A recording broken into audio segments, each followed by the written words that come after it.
premier, qui est loup solitaire, et qui joue cette fois-ci non pas un des membres du clan Rochester, mais un personnage qu'on avait vu dans Wild Mexico, qui n'est autre que Jericho Mullins, donc ancien adjoint du shérif et ancien chasseur de primes, et actuellement affrété à la sécurité du clan Rochester. Lou, est-ce que tu peux me dire deux trois trucs sur ton personnage? Jericho Mullins, il vient de l'Ouest américain. Il est, donc, comme tu l'as dit, ancien adjoint du shérif Powell, qui avait été battu par un certain dénommé Cole Jones, que Jericho a retrouvé et il a vengé la mort du shérif. Ensuite, il est parti au Mexique avec son camarade Caleb Andrew, C'est ça, Clément 12. euh, qui était, avec qui il avait une association pour placer des têtes, enfin des criminels sur qui il y avait des primes, donc il était chasseur de primes. Et après avoir fait un grand voyage dans tout le Mexique, il a fini par rencontrer Elvira aussi à Rochester. Il est tombé sous son charme un petit peu magique, Ok.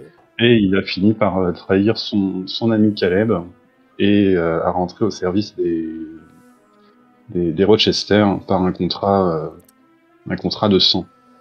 Exactement. Sachant que depuis la mort d'Elvira, tu commences à avoir des changements, tu redeviens plus ou moins l'homme que tu étais, non plus l'automate que tu étais devenu. Et sachant que d'autant plus, la mort d'Elvira a eu un effet secondaire assez embêtant, on va dire, c'est que tu perçois sa présence fantomatique dans le manoir. Ce qui t'embête un peu parce qu'elle est très possessive et tu as peur qu'elle puisse te hanter. Voilà. C'est l'état d'esprit que tu as. Avec nous, nous avons donc un autre joueur qui est Iris. Iris qui joue Toby Coleman et qui est journaliste. Bon, il n'y a pas grand chose à dire sur ce personnage parce qu'il est tout nouveau. Donc du coup, Toby et donc Jericho, vous êtes donc au bureau de la Gazette du Sud, tenu par Toby.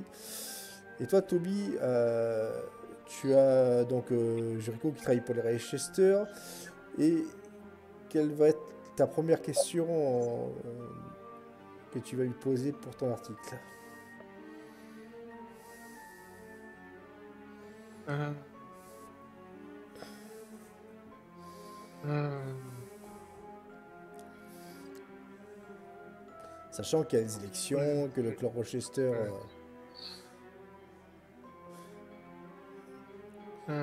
Monsieur Mullins, est-ce que vous sauriez me dire quelques mots sur pourquoi, pourquoi les Rochester ont décidé de revenir après tout ce temps dans, dans cette ville, à Brighton Hills. à Britton Hills? Euh, eh bien ça, je saurais pas vous dire. Moi, j'ai suivi Elvira Rochester que j'ai rencontrée au Mexique, et on est arrivé directement du Mexique ici, où j'ai fait la connaissance des autres euh, des autres personnes de sa famille.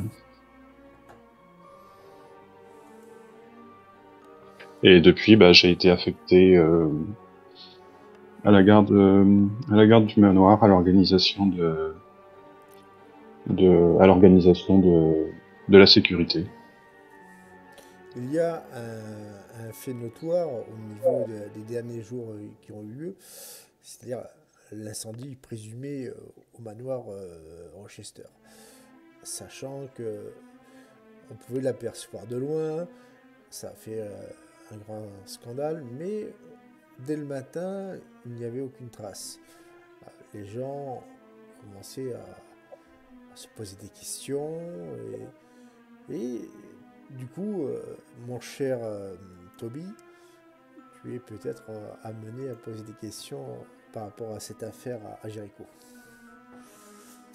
Hmm. Eh bien, bah, concernant cette incendie, j'étais pas là. Effectivement, j'ai vu le grand brasier au-delà de la forêt. Mais j'étais avec Elvira et on était à l'extérieur du manoir. Je l'accompagnais pour assurer sa sécurité. Et c'est seulement en rentrant que j'ai appris qu'il y avait eu, je sais pas. Alors on m'a expliqué que c'était une attaque et puis j'avais beaucoup de mes hommes qui avaient disparu.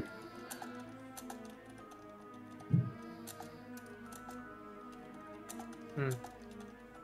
Vous n'avez pas eu plus de détails? Hmm. Est-ce que j'ai eu plus de détails, Savino, par rapport à... Qu'est-ce qu'ils m'ont dit par Non, rapport à l'attaque? rien de plus.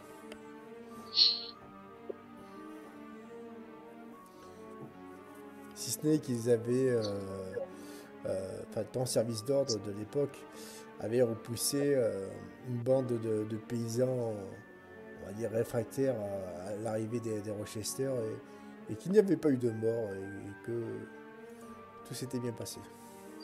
Mais par contre, j'avais dû recruter toute une nouvelle bande de gardes parce que tous mes gardes s'étaient barrés. Non, il y en avait certains qui étaient morts et ça avait été, comment dirait-on, on va dire, retenu sur le fait que ben, certains de bandits les avaient tués. Quoi. Enfin, c'est en tout cas la raison officielle. Voilà. Ouais, il restait les cadavres quand je suis arrivé. Non.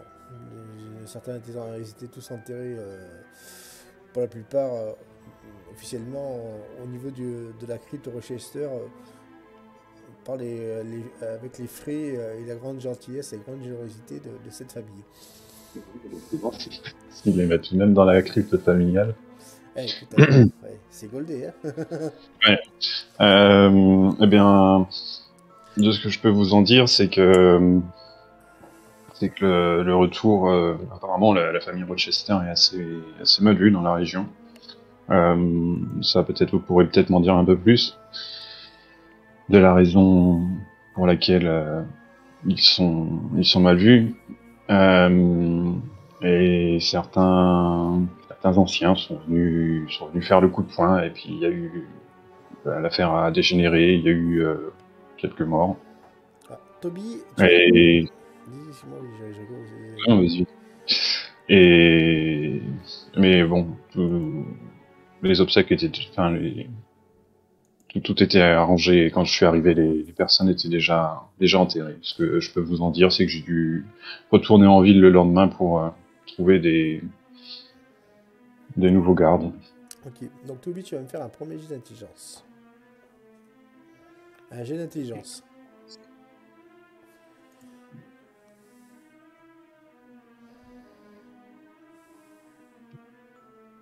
Ça passe pas. Alors, quand Jericho te pose la question quant à la raison de la haine viscérale de la population de Bretton Hills par rapport au Rochester, toi, à part le fait qu'il y ait eu dans le temps des superstitions par rapport à ces histoires de sorcières, des vieux préjugés par rapport aux bigots puritains du coin, tu ne saurais dire, tu ne saurais pas en dire plus, quoi.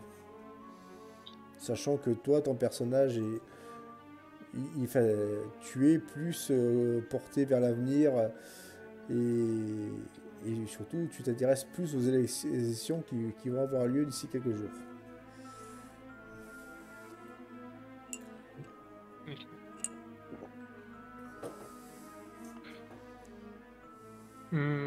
Bien pour tout vous dire, à part les histoires de superstition qu'il y avait eu à l'époque, je ne sais pas trop pourquoi le clan Rochester est détesté, euh, mais ce qui m'intrigue surtout, c'est pourquoi dès leur retour s'impliquer autant dans les municipales. Vous en savez un peu? Ben, de ce que j'ai pu comprendre, ils souhaitent redevenir une famille importante de la ville.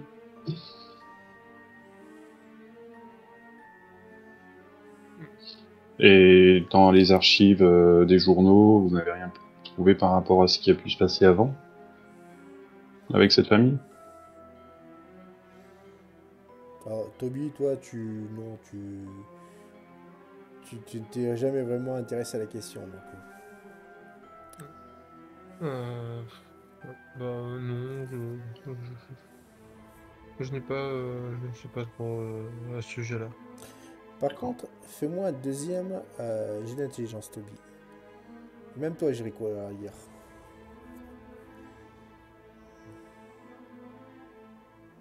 Bah, Ok, ça marche.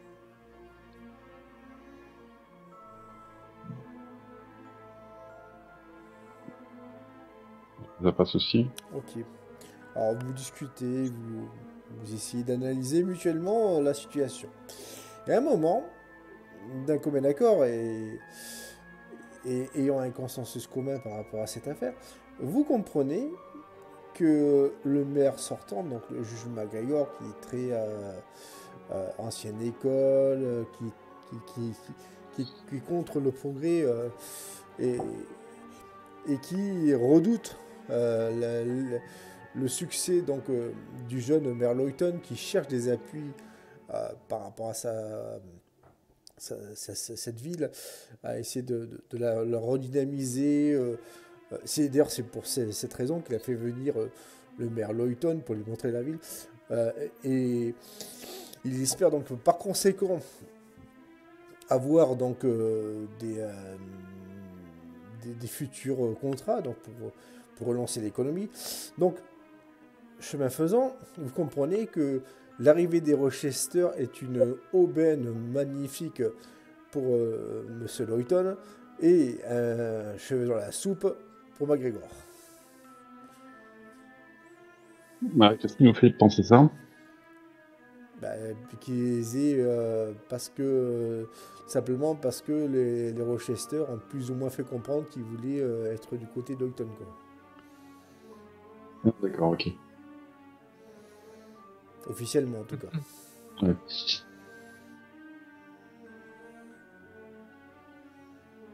Moi, j'ai pas eu d'autres, j'ai pas entendu d'autres choses de leur conciliabule, hein, de leur réunion, hein, par rapport à qui voulait soutenir, hein. Savignon. Non, mais par contre, enfin si quand même. Dans la mesure où tu as Albert Clifford qui lui, malgré le fait qu'il est tenu au secret, n'a pas sa langue dans sa poche, c'est une véritable pipelette si j'ose dire. Et donc du coup, un jour, il a laissé entendre, alors qu'il discutait avec toi, l'air de rien, qu'il voulait, enfin bref, ce genre de propos. Et donc, est-ce voulu ou est-ce par mégarde, peu importe, tu ne peux pas le savoir pour l'instant, mais tu as l'information en tout cas. Mhm. Et c'est le même Albert Clifford qui a raconté à Tobey que la famille Rochester était à 100% derrière l'automne. Et surtout qui a voulu reprendre la, comment dire, la, l'usine Bellamy et la faire fructifier, quoi. Mhm. Ah oui, il a délocalisé. Et exactement aussi vivement ça. C'est pas encore à l'ordre du jour en vrai.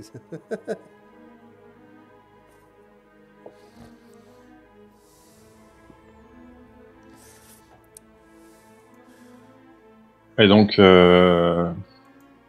a priori, il soutiendrait les Lawton. Il me paraît un petit peu... Ouais, je sais pas. Je sais pas, parce que... Ouais, Albert avait l'air de dire que c'était l'inverse.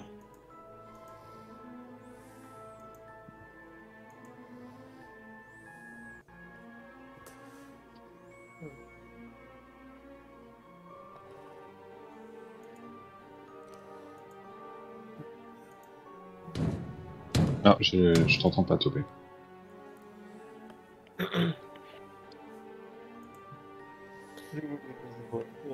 Moi non plus je t'entends pas.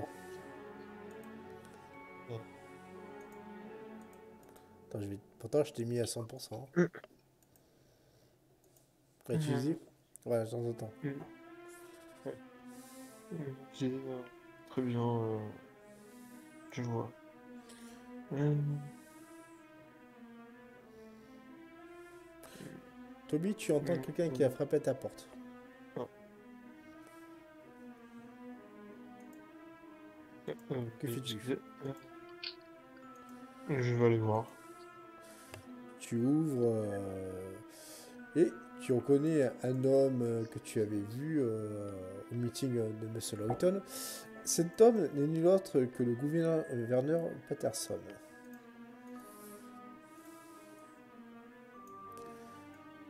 Bonsoir, monsieur le gouverneur. Bonjour plutôt. Il n'est pas encore midi. Hein. Vous dites bonsoir, bon, comme vous voulez, c'est peut-être. Vous oubliez pas que nous avons un rendez-vous à 13h30 aujourd'hui. Hmm. Oui, bien sûr, je finissais juste une petite interview. Jericho, vite, j'ai de perception.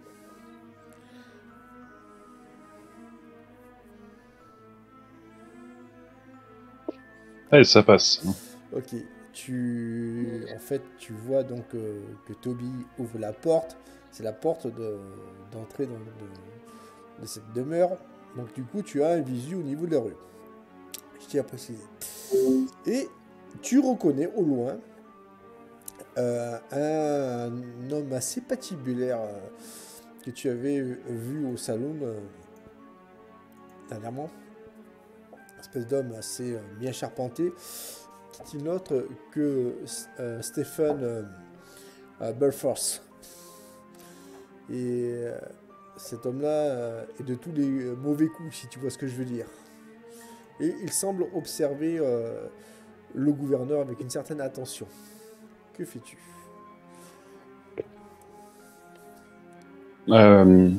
Tobey, vous pouvez inviter le gouverneur. Nous pourrons continuer l'interview en sa présence. S'il y a encore quelque chose à dire.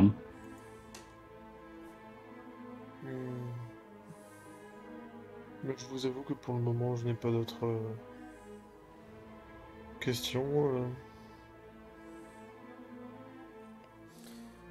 Le gouverneur tend l'oreille. Plaît-il? Bah, pourquoi pas? Après tout, je n'ai rien d'autre à faire. Cette petite ville a quelques intérêts, mais après tout, je ne serais pas contre un verre de scotch. Auriez-vous du scotch, mon cher Coleman, c'est ça? Et là, le gouverneur, il s'invite. C'est le gouverneur, Ok. pas tout. Mais bien sûr, je dois voir ça dans mes tiroirs. Je vais refermer la porte et puis je vais regarder la rue. J'ai bien observé Belfort. Ok, donc du coup, tu observes ce Belfort et celui-ci semble très mécontent du fait que tu l'aies aperçu. Fait. Tu vois ce que je veux dire? Je vais lui lancer un regard en mode je t'ai à l'œil, mon gars. Exactement. Le regard du chasseur de primes. Et lui-même te renvoie ce regard. Bref, vous toisez du regard mutuellement, ça ne dure que quelques secondes et lui-même après retourne à ses occupations. Donc, Toby, tu fermes la porte, je suppose. Tu vas pas laisser le gouverneur au pas de la porte. Donc celui-ci entre, s'assoit, prend ses aises. Et puis, commence à prendre un cigare, il commence à lever. Et puis, il me regarde. Charmante journée, messieurs. J'espère que je ne me pose pas trop, quoi. Du tout. Qu'est-ce qui vous amène Vous êtes le gouverneur de l'État, c'est ça? Tout à fait. Mais j'aurais une question à vous poser. Vous savez, il y a cet hôtel, l'hôtel Constance, qui, vous savez, à quelques rues d'ici un hôtel très chic, mais malheureusement, il est fermé. Alors, de ce que vous savez, et surtout toi, Toby, c'est que l'hôtel de Constance était un hôtel chic pour personnes très aisées et qui a malheureusement fermé parce que le propriétaire de l'hôtel était un serial killer, un psychopathe qui tuait des personnes. Ça s'est su, ça fait un scandale et depuis il est fermé. Ce que le gouvernement ne sait pas quoi. Qu'est-ce que tu dis par rapport à ça, Toby?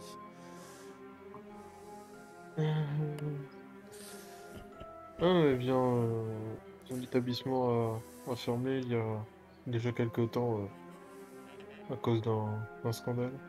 Un scandale, vous dites. Oh, je suis curieux. Dites-moi plus, mon cher ami. Tu vois, il te regarde en posant le coude et puis il tient son cigare dans la main, quoi.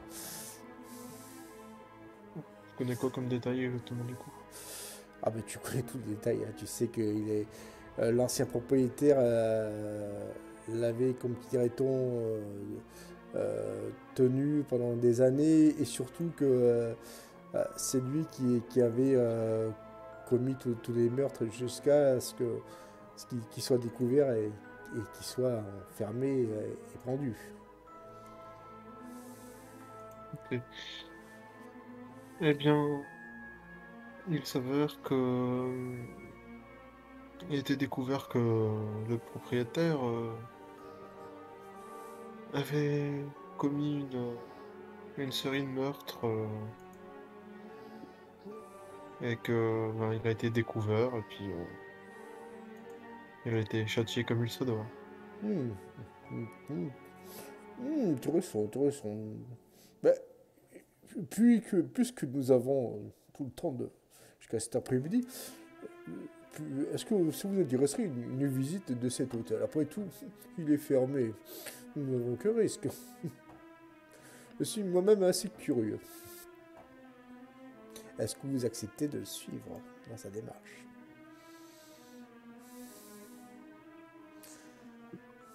Quel est votre intérêt, gouverneur Patterson, à aller faire fouiller dans un vieil hôtel où a été commis des meurtres? L'attirance pour le morbide? Du tout, du tout, du tout.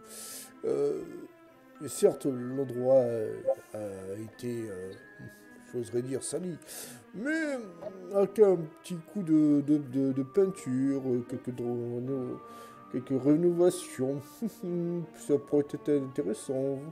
Vous savez, pour les touristes et tout ça, ce genre de choses. Moi, je donne des idées après tout.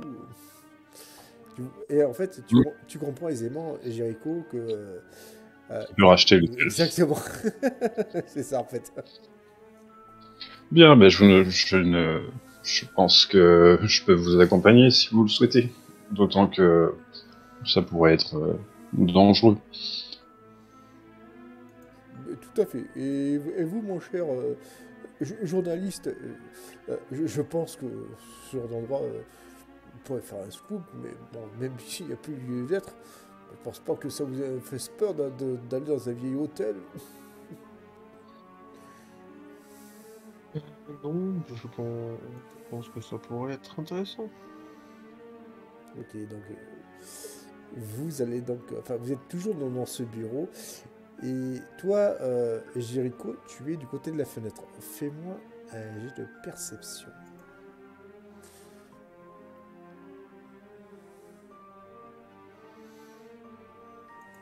Ça passe, je suis abonné au 13 aujourd'hui. 13 qui porte bonheur, hein, on va dire. Ouais. Eh bien, alors que tu regardes donc au niveau de cette rue, tu vois donc Subble Force qui est en train de discuter avec deux de ses sbires. Et il voit, tu vois surtout, excuse-moi, désolé, qui semble pointer du doigt le maire, enfin pas le maire, Steven Lawton, donc le candidat à la mairie, enfin un des candidats. D'accord. Et que font les sbires suite à son... Il se dépêche, Il y en a un des deux qui part dans une ruelle, tu vois, qui forme une sorte comment dire, de voie sans issue. Et l'autre va chercher des chevaux. Il se passe quelques secondes et alors que celui-là qui était parti dans la voie sans issue revient, tu le vois porter une sorte de grande, comment dire, de grande couverture qui semble enrouler quelque chose. Fais-moi. Alors, tu vas me faire deux jets. Un jet de perception, Jericho, et un jet d'intelligence. Et Winchester.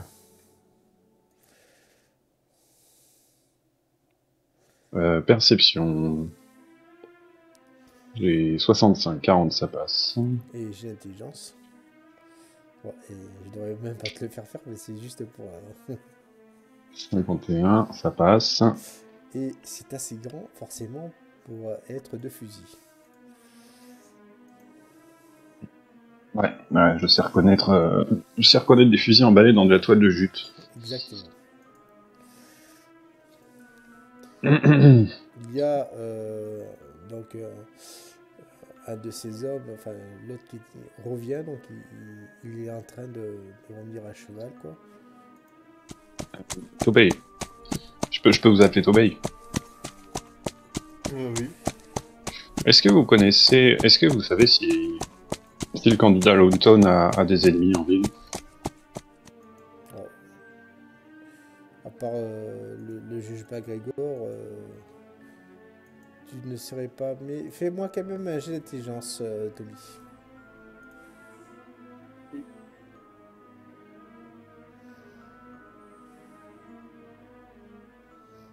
Non, franchement, non. Pas plus que ce que je vais te dire. Ouais, non, à part le maire sortant, chez McGregor, je ne vois pas. J'ai l'impression qu'il est en train de se préparer un sale coup. Bon.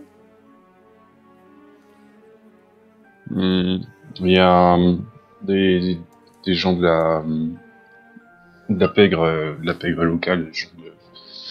Le genre de mec que je chassais, le genre de bandits que je chassais quand j'étais dans l'Ouest, ils viennent de rapporter des fusils et ils semblaient suivre le candidat à l'automne. Quand tu dis ça, Jericho, t'as le gouverneur qui fronce des sourcils. Des bandits, vous dites. Il faut agir en ce cas-là.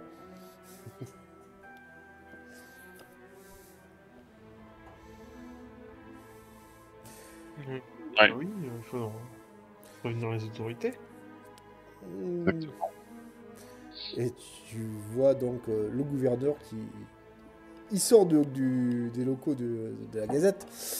Il commence à alpaguer fortement le constable, donc Bristol, qui n'est pas loin, de manière, on va dire, sûre de lui. Et je vais faire un test de mon côté pour voir la réaction de Belforce.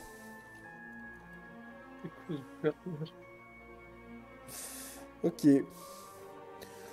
Belforce prend son cheval et galope, en laissant éclater quelques jurons. Et les deux sbires, ils font pareil, ils commencent à courir dans tous les sens. Exactement. Je vais sortir en trompe de la maison et essayer d'en rattraper. Ok, donc du coup, tu prends, on va dire, ton cheval. Pour toi, Toby, c'est un scoop. Il faut que tu suives cette affaire, quoi. Ou alors Oui. tu vas rester tête dans ton bureau à attendre ce qui se passe. Ah bah non, je vais les suivre, mais difficilement, à mon avis. Donc, sachant que tu as ton propre cheval, je précise. Bien sûr. Et je vais te poser une question, mon cher Toby. As-tu une arme à feu sur toi? D'autodéfense, je précise. Hein. Je suppose que oui.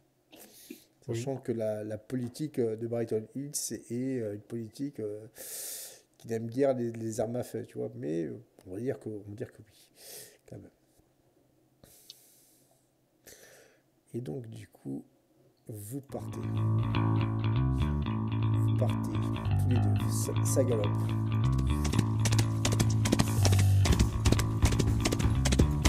Non sans mal, Jericho, tu es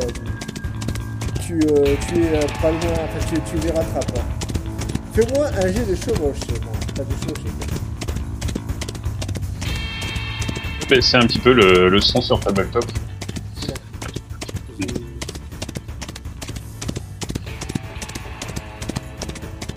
Donc 31, ça passe. Ouais. Tu es donc... tu sais, tu es à quelques mètres désormais de Belforce et ses deux sbires. Jericho. Et on va faire tous les deux un jet d'adresse. Le premier qui réussit son jet d'adresse aura l'initiative, d'accord? Ouais. Ok, ça passe. Est-ce que tu tires sur des poursuivis, on va dire plutôt. Je suis à cheval et ils sont à pied. Non, ils sont à cheval, hein. Ils sont à cheval aussi? Ils galopent, hein. Vous galopez tout ça. Ouais, je vais tirer, mais sans viser, sans chercher à les tuer, juste à effrayer les chevaux. D'accord. Tu tires. Les chevaux, on va dire. Voilà. Quelle va être leur réaction? Non, ça... Ils continuent sur leur lancée. Ah bah, je vais tirer sur la bride. Sur qui? Sur la bride. D'accord. Ouais, sur quelque chose qui permettrait de désarçonner. Alors tu vas me faire un jet de tir avec un malus de 20 quand même. Bon, ça passe. Ça passe. Ça passe, tu désarçonnes qui alors je vais faire... C'est lui qui avait les fusils. D'accord, tu désarçonnes sur qui est gauche. Il tombe. Tu vois, Belforce, il s'arrête même pas, il cherche même pas à calculer. Celui-là de droite, il va essayer de te tirer dessus. T'as de la chance, il te loupe. Vas-y, j'ai compris que tu fais. Bah, je lui tire dessus. Ok. C'est de la légitime défense maintenant. Tout à fait. Oui, c'est critique, tu la bats en plein vol, quoi. Et non seulement tu la bats en plein vol, mais le cheval donc, de Belforce est gêné par l'autre cheval qui prend panique, évidemment. Et donc, vous voyez donc Belforce qui tombe à la renverse. Et que fais-tu du coup, Tony, de ton côté? Moi, je me contente de suivre. Et j'ai pas compris. Moi, je me contente de suivre, hein. Je ne suis que journaliste. D'accord, tu suis. Donc, Jericho, tu es donc face à Coleman. Pas Coleman, excuse-moi, à Belforce. Belforce qui est au sol et qui jure. Mais putain, mais tu veux quoi, toi? Et je vais prendre la carabine sur mon truc et je vais le mettre en joue. Sur mon cheval et je vais le mettre en joue. Tu le mets en joue. Tu le vois, En bouche, parce que on attend l'arrivée des autorités. Ok, donc du coup, vous entendez une calèche qui arrive.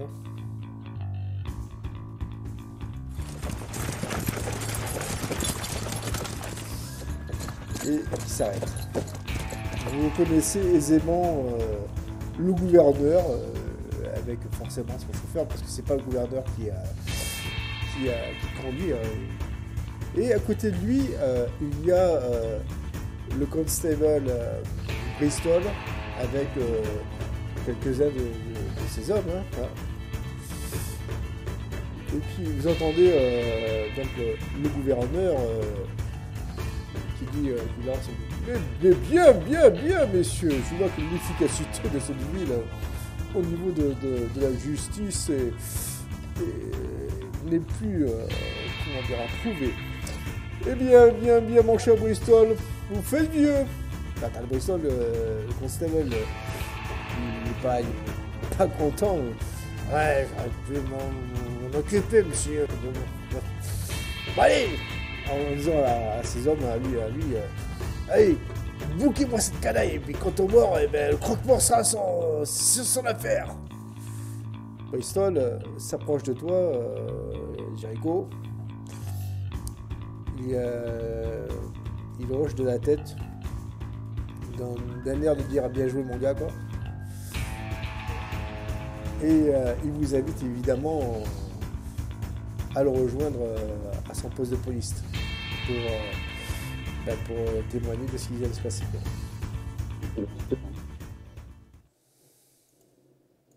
Ça a été très rapide. Et toi, Toby, tu as vraiment un scoop, quoi. Yes. Du coup, il est désormais midi. Et Jericho, tu vas me faire, quand tu reviens en ville, un jet de perception. Oh, mais c'est parfait. Perception. Perception même plus que pied. Eh bien, tu aperçois un homme avec une casquette sur la tête. Celui-ci, quand il aperçoit Belforce attaché sur son cheval, C'est Faustus. exactement, reconnaît Belforce, et Belforce va faire un jet.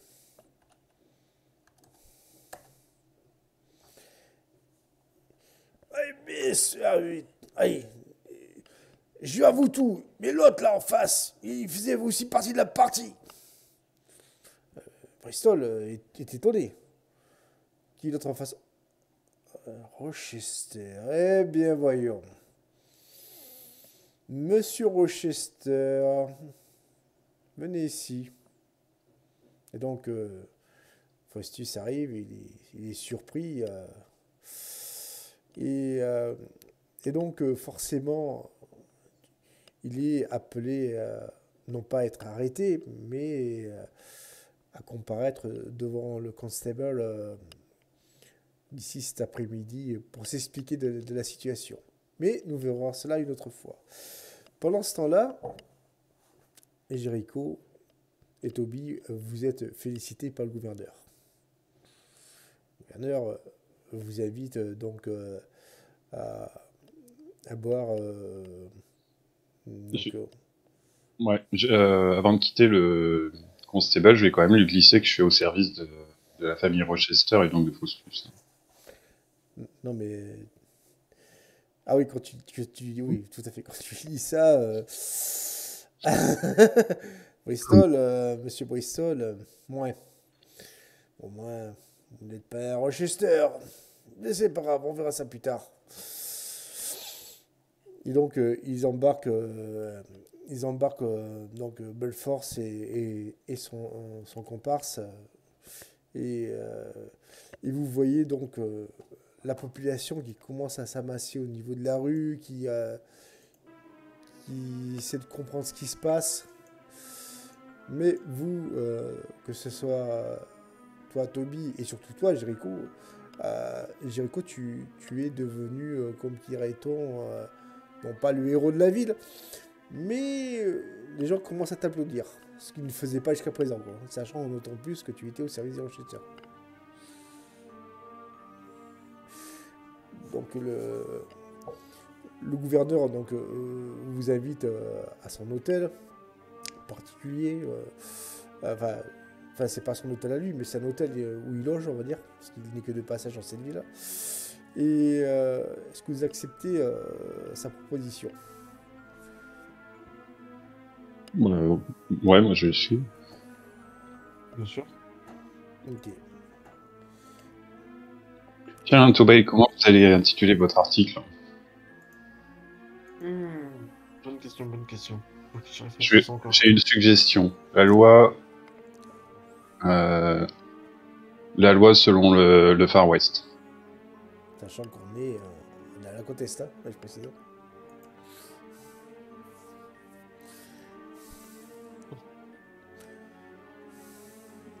C'est réfléchi, hein.